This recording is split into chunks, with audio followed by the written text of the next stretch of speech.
আমরা এইখানে চেষ্টা করব যে উচ্ছেদ করার পরে জায়গাগুলো যেন পুনরায় দখল না হয়, সেই জন্য আমরা ফেন্সিং এর একটা ব্যবস্থা করবো এখানে।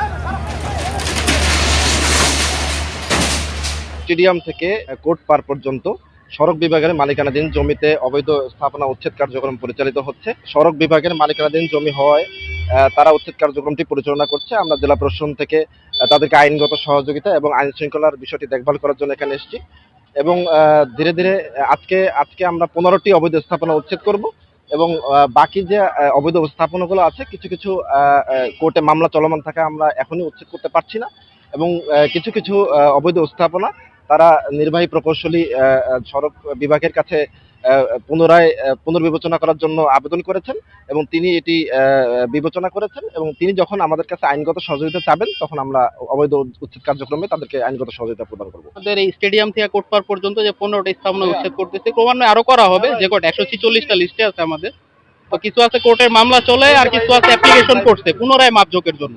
এটা আমরা পুনরায় আবার মাপযোগ করব, তারপরে এটার পরবর্তী ব্যবস্থা নেওয়া হবে। আর যেগুলো আমরা উচ্ছেদ করতেছি, তো আমরা এইখানে চেষ্টা করব যে উচ্ছেদ করার পরে জায়গাগুলো যেন পুনরায় দখল না হয়, সেই জন্য আমরা ফেন্সিং এর একটা ব্যবস্থা করব এখানে।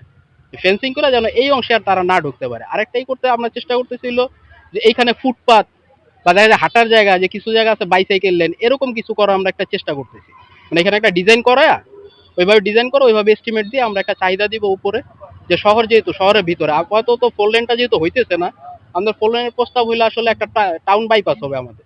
রোড সাইড যে ফ্যাসিলিটি যেগুলো আছে এগুলো আমরা করার চেষ্টা করতেছি এখানে। তো সেটার জন্য আমরা আগে ডিজাইন করতে হবে, প্রপার যে প্রসিডিউরগুলো ওগুলো আমরা ফলো করবো এবং প্রপার প্রসিডিউর ফলো করে আমরা এটা এস্টিমেট দাখিল করব। সেটা যদি আমরা পাস হয় তাহলে আমরা এই জিনিসগুলো তো পরবর্তীতে করতে পারবো।